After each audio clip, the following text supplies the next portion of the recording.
बिस्मिल्लाहिर्रहमानिर्रहीम अस्सलामुअलैकुम। अल्लाह पाक मुझ समेत आप तमाम लोगों को अपने हिफ्ज़-ओ अमान में रखे। जैसा कि आप सबको पता है कि आजकल दोबारा से चिकनगुनिया की बीमारी फैल रही है। तो सबसे पहले ये बीमारी आपकी हड्डियों पर अटैक करती है, जिससे बंदा चलने फिरने से भी माजूर हो जाता है। तो आज हम खजूरों से बना एक ऐसा नुस्खा तैयार करेंगे जिसको खाने से आप इंशाअल्लाह ताला बहुत ही जल्दी से सेहतयाब हो जाएंगे। सबसे बढ़कर खजूर हमारे प्यारे नबी पाक सल्लल्लाहु अलैहि वसल्लम की डेली रूटीन की ग़िज़ा थी। तो इस वीडियो को सदका जारिया समझ के ज़्यादा से ज़्यादा शेयर करें। तो चलिए बढ़ते हैं आगे रेसिपी की तरफ। बिस्मिल्लाहिर्रहमानिर्रहीम अस्सलामु अलैकुम। रूमीज़ किचन पीके में खुश आमदीद। तो जी आज हम बनाने जा रहे हैं बहुत टेस्टी, बहुत ही हेल्दी और एनर्जी से भरपूर खजूर का हलवा। इतना टेस्टी और इतना मज़ेदार ये हलवा बनता है कि आपने एक बार इस हलवे को बनाना है तो आप खाली खजूर को खाना भूल जाएंगे। तो जी रमज़ानुल मुबारक में बहुत ज़्यादा स्टॉक आ गया था हमारे यहाँ खजूरों का। अभी रमज़ानुल मुबारक के बाद से 3-4 मंथ्स हो चुके हैं, मेरे पास एक बड़ा बैग खजूरों का मौजूद है और मुझे नहीं समझ आ रहा था कि इन खजूरों के साथ मैं क्या बनाऊँ। तो मैंने सोचा कि क्यों ना इसका हलवा बनाया जाए। तो ये देखिए यहाँ पे ये बहुत ज़्यादा कोई स्पेशल खजूरें नहीं ली हैं मैंने, और काफ़ी टाइम रखे रहने की वजह से इनकी स्किन थोड़ी सी उतर रही है। तो कोई इशू नहीं है क्योंकि खजूर कभी भी ख़राब नहीं होती, बस आपने इसको फ्रिज में रखना है अगर आप इसको लॉन्ग टाइम यूज़ करना चाहते हैं। तो खजूर के यूँ तो बहुत ज़्यादा बेनिफिट्स हैं, लेकिन मैं कुछ फ़वाइद आपके साथ शेयर करूँगी। तो चलिए हम यहाँ पर एक पेटर ले लेते हैं और साथ के साथ एक बाउल ले लेंगे ताकि हम इसके बीज और पल्स अलग कर सकें। तो काफ़ी टाइम हो गया था इन खजूरों को रखे हुए और डेली मैं ये सोचती थी कि आज फाइनली इन खजूरों को मुझे पार लगा देना है। तो एक दिन मेरी अम्मी ने मुझे मशवरा दिया कि आप इसका हलवा बना लो। तो हम खड़े हो गए हलवा बनाने के लिए। तकरीबन यहाँ पर मुझे 1 घंटा हो गया है पल्स को बीज से अलग करते हुए। देखिए यहाँ पर मैंने सारे बीज अलग कर लिए हैं, हम इसको साइड में कर देते हैं। अब यहाँ पर खजूर जो थी वो बहुत ज़्यादा सॉफ्ट थी। अब इसको हम हाथ से ही अच्छे तरीके से मसल लेंगे। मसलते टाइम इसके अंदर मुझे 1-2 बीज मिल रहे हैं जो मैं बार-बार निकालते जा रही हूँ। अगर आपके पास थोड़ी-सी हार्ड खजूरें हों तो आप इसको चॉपर में चॉप कर सकते हैं। क्योंकि बाज़ औक़ात खजूर बहुत ज़्यादा सख्त होती है तो आप इजीली चॉपर में इसका कचूमर बना सकते हैं। तो देखिए यहाँ पर मैंने इसको अच्छे से मसल के बिल्कुल इसका पेस्ट सा बना दिया है।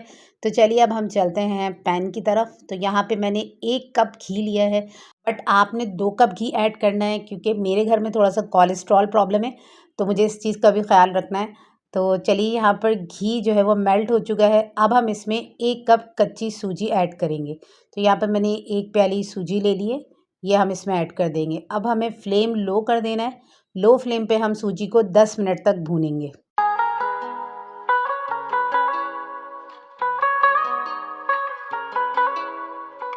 तो 10 मिनट हो चुके हैं सूजी को भूनते हुए और बहुत ज़बरदस्त सी खुशबू आ रही है। इट्स मीन सूजी भुन चुकी है। अब हम इसमें आधा चम्मच पिसी हुई छोटी इलायची ऐड करेंगे। हरी वाली इलायची जो होती है उसके हमने बीज से बीज निकाल लिए हैं और उसको थोड़ा-सा हमने कुचल लिया है, वो हम इसमें ऐड कर देंगे।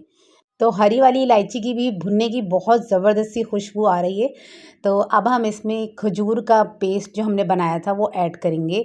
अब खजूर हम डालते जाएँगे और इसको साथ के साथ मिक्स करते जाएँगे।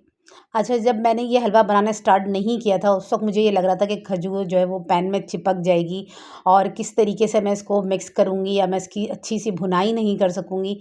जबकि ऐसा कुछ नहीं है, इतना मज़े से मैंने इस हलवे को बनाया है। बहुत ज़बरदस्त मैंने इसकी भुनाई की है और इज़िली ये पूरे में पैन में घूम रहा था और मैं इसको मुस्तकिल भूनते जा रही थी। अब आप देख रहे होंगे कितनी आसानी के साथ मैं स्पैचुला से इसको मिक्स करते जा रही हूँ और इसमें यहाँ पर मुझे 15 मिनट हो गए हैं सूजी और घी के साथ खजूर को भूनते हुए। तो हलवे की भुनाई के दरमियान कहीं-कहीं खजूर के बीज नज़र आ रहे हैं जो मैं साथ के साथ निकालते जा रही हूँ। तो अब हम इसके अंदर 1 कप दूध ऐड करेंगे और इसको भूनेंगे। तो जैसे ही ये दूध ड्राई होने लगेगा तो हम इसमें दोबारा से 1 कप दूध ऐड करेंगे, यानी टोटली हमें इसमें आधा किलो दूध ऐड करना है। तो यहाँ पर हम इसको भूनते जाएँगे क्योंकि हलवे की जान इसकी भुनाई में है। जितना ज़्यादा हम इसको भूनेंगे उतना ही टेस्टी हलवा बन के तैयार होगा। तो ये देखिए यहाँ पर दूध जो है वो ड्राई हो चुका है। अब मैं इसमें दूसरा कप दूध ऐड करूँगी और इसको दोबारा से भूनते जाऊँगी। यूँ तो खजूर के बेइंतहा फ़वाइद हैं। अगर बच्चों में आयरन की कमी है तो आप बच्चों को खजूर खिलाएँ। इसके साथ-साथ दिल के मरीज़ों के लिए खजूर बहुत ज़्यादा मुफ़ीद है। खून की ब्लॉकेज को ख़त्म करती है, नया खून बनाती है। पेट के तमाम मर्ज़ के लिए खजूर बहुत ज़्यादा मुफ़ीद है। तो चलिए यहाँ पर हमने हलवे को बहुत ज़बरदस्त सा भून लिया है। अब हम इसको 15 मिनट के लिए कवर करेंगे ताकि इसका घी ऊपर आ जाए। तो देखिए यहाँ पर घी जो है वो हलवे से अलग हो चुका है। अब हम इसको दोबारा से थोड़ी देर भूनेंगे। तो यहाँ पर हमने बिल्कुल भी चीनी ऐड नहीं करनी है क्योंकि ऑलरेडी खजूर के अंदर बहुत ही क्वांटिटी में चीनी मौजूद होती है। तो ये देखिए यहाँ पर अब हमने इसको भून लिया है। इसके अंदर अब हमने पिसा हुआ खोपरा ऐड करना है। तो 1 कप यहाँ पर मैं पिसा हुआ खोपरा ले रही हूँ। ये हम इसमें डाल देंगे और इसको दोबारा से मिक्स कर लेंगे। बाकी हमने इसमें ड्राई फ्रूट थोड़े से कट कर लिए। मेरे पास बादाम थे तो मैं बादाम ही इसमें ऐड कर रही हूँ। आपके पास पिस्ते वगैरह हों तो आप वो भी ऐड कर सकते हैं। 1-2 बीज हलवे में नज़र आ रहे हैं तो वो भी मैं निकाल लेती हूँ। तो चलिए यहाँ पर हमने ये बादाम डाल दिए हैं और इसके साथ मैं इसमें थोड़ा-सा खोया इस पर से स्प्रिंकल कर दूँगी। तो बहुत टेस्टी, बहुत एनर्जेटिक हलवा हमारा तैयार हो गया है। खजूर के वैसे ही बेइंतहा फ़वाइद हैं। अगर आप ये हलवा बना लेते हैं तो मज़ीद आपकी एनर्जी को बूस्ट करेगा। आजकल हर घर में हर फ़र्द को हड्डियों की शिकायत है। यहाँ तक कि बच्चे भी घुटनों और पैरों में दर्द की शिकायत करते हैं।